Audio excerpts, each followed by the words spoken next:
പുതിയൊരു വീഡിയോയിലേക്ക് എല്ലാവർക്കും സ്വാഗതം. അപ്പോൾ ഇന്ന് നമ്മൾ ഉണ്ടാക്കാൻ പോകുന്ന അടിപൊളി സോഫ്റ്റായിട്ട് ഇഡ്ഡലിയാണ്. 3 ഐറ്റം ചേർത്ത് നമുക്ക് അടിപൊളി ഇഡ്ഡലി തയ്യാറാക്കിയെടുക്കാം. നമ്മൾ സാധാരണ ഉണ്ടാക്കുന്ന ശകലം വ്യത്യസ്തമായിട്ട് അവൽ വെച്ചാട്ടോ ഉണ്ടാക്കുന്നത്. അപ്പോൾ ഇതെങ്ങനെ ഉണ്ടാക്കുന്നതെന്ന് നോക്കിയാലോ. വീഡിയോ ഇഷ്ടപ്പെട്ട ലൈക്ക് ചെയ്യാൻ മറക്കരുത് കേട്ടോ. അപ്പോൾ അതാണ് ഞാൻ 2 പാത്രം എടുത്ത് വെച്ചിട്ടുണ്ട്. ഒരു പാത്രത്തിലേക്ക് ഞാൻ 1 ഗ്ലാസ് പച്ചരി ഇട്ട് കൊടുക്കുന്നുണ്ട്. ആ പച്ചരി ഇട്ട് കൊടുത്ത ശേഷം അതേ ഗ്ലാസ്സിൽ തന്നെ 1/2 ഗ്ലാസ് ഉഴുന്നെടുത്തിട്ടുണ്ട്. ഉഴുന്ന് ഞാൻ മറ്റേ പാത്രത്തിലേക്ക് ഇട്ട് കൊടുത്തേ. ഇനി നമുക്ക് ഇത് രണ്ടും കൂടെ നല്ലതുപോലെ കഴുകി ഒന്നിച്ചിട്ടാട്ടോ ഞാൻ കുതിർക്കുന്നത്. രണ്ടായിട്ട് കുതിർക്കേണ്ട ആവശ്യമില്ല. ഒന്നിച്ച് തന്നെ ഇതുപോലെ കുതിർത്ത് ഒന്നിച്ച് ഞാൻ ഇട്ട് വയ്ക്കുന്നുണ്ട്. കാണിക്കാൻ വേണ്ടിയാണ് അങ്ങനെ കാണിച്ചത്. അല്ലെന്നുണ്ടെങ്കിൽ ഒന്നിച്ച് തന്നെ കഴുകി നമ്മൾ കുതിർത്ത് വെച്ചാൽ മതിയേ. ഇതിപ്പോൾ നല്ലതുപോലെ കുതിർന്ന് വന്നിട്ടുണ്ട്. ഇത് നമുക്ക് ഇതിലേക്ക് ആവശ്യമുള്ളത് അവലാട്ടോ. അപ്പം ഞാൻ ദാണ്ടെ 1 ഗ്ലാസ് അവലെടുക്കണം. നമ്മൾ നേരത്തെ പച്ചരി എടുത്ത അതേ ഗ്ലാസ്സിൽ 1 ഗ്ലാസ് അവലെടുത്തിട്ടുണ്ട്. അത് നമുക്ക് ഈ പാത്രത്തിലേക്ക് ഇട്ട് കൊടുക്കാം. 2-3 മിനിറ്റ് വെള്ളം ഒഴിച്ചൊന്ന് കൂത്തെടുക്കണം കേട്ടോ. അതിനുശേഷം നമുക്കിതെല്ലാം കൂടെ ഒന്നിച്ച് ചേർത്ത് അരച്ചെടുക്കാം. അപ്പോൾ മിക്സിയുടെ ജാറിലേക്ക് പകുതി അരിയാണ് ഇട്ട് കൊടുക്കുന്നത്. മുഴുവനായിട്ട് ഇട്ട് അരച്ചെടുക്കാൻ പറ്റത്തില്ലേ. അപ്പോൾ അതുപോലെ തന്നെ അവൽ നമുക്ക് ചേർത്ത് കൊടുത്ത് അരച്ചെടുക്കാം.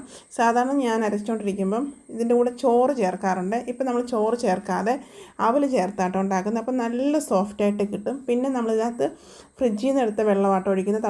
നല്ല തണുത്ത വെള്ളം ചേർത്തിട്ട് അരച്ചെടുക്കുന്നത്. അപ്പോൾ കുറച്ച് വെള്ളത്തിൽ നമുക്ക് നല്ല കട്ടിയായിട്ട് തന്നെ അരച്ചെടുക്കാം. ഞാൻ പകുതി അരച്ചെടുത്തുകൊണ്ട് വന്നിട്ടുണ്ട്. ഇനി നമുക്ക് ഈ പാത്രത്തിലേക്ക് ഇത് മാറ്റി കൊടുക്കാം. ഇത് മാറ്റി കൊടുത്ത ശേഷം ബാക്കി മാവ് അതുപോലെ തന്നെ നമുക്ക് അരച്ചെടുത്തതിലേക്ക് ഒഴിച്ചു കൊടുക്കാമേ.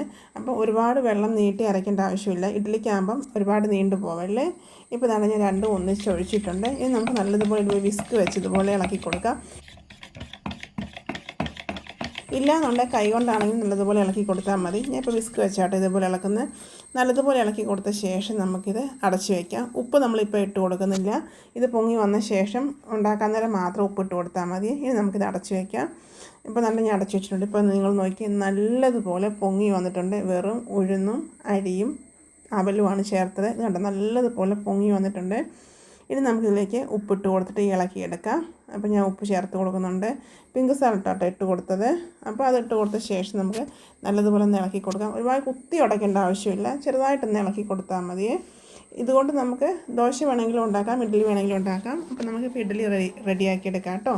അപ്പം ഞാൻ ഇഡ്ഡലി തട്ട് എടുത്തിട്ടുണ്ട്. ഇഡ്ഡലി തട്ടിന് അകത്തും പുറത്തും ഞാൻ ഓയിൽ തേച്ച് കൊടുക്കുന്നുണ്ട്. അതെന്താണെന്ന് വെച്ചാൽ ആവിയുടെ വെള്ളം അടിയിൽ പിടിച്ചിട്ട് അത് താഴെ തട്ടിലേക്ക് വീഴാതിരിക്കാൻ വേണ്ടി കേട്ടോ. അടിയിലിരിക്കുന്ന ഇഡ്ഡലിയിലൊന്നും അപ്പോൾ വെള്ളം പിടിക്കത്തില്ലേ.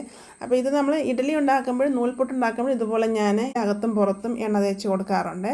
അങ്ങനെ തേച്ചിട്ടാട്ടോ പിന്നെ ഇത് ഒഴിച്ചു കൊടുക്കുന്നത്.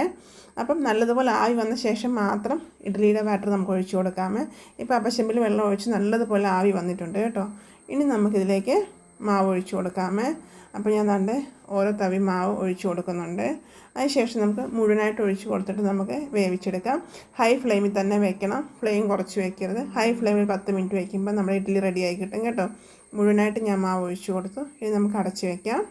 അടച്ച് വെച്ച് ഒരു 10 മിനിറ്റ് കഴിയുമ്പോൾ നമുക്കിത് തുറന്നെടുക്കാം. അപ്പത്തിന് റെഡി ആയിട്ടുണ്ടാകും. കണ്ട് നല്ലതുപോലെ പൊന്തി വന്നിട്ടുണ്ട്.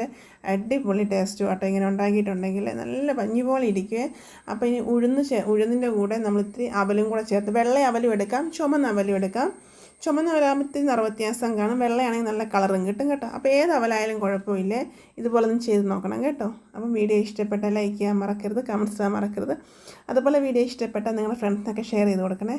അപ്പം ഇതുപോലെ അവൽ വെച്ചൊന്ന് ഇഡ്ഡലി ഉണ്ടാക്കി നോക്കണം കേട്ടോ. അപ്പോൾ ഓക്കെ, ബൈ, താങ്ക് യു.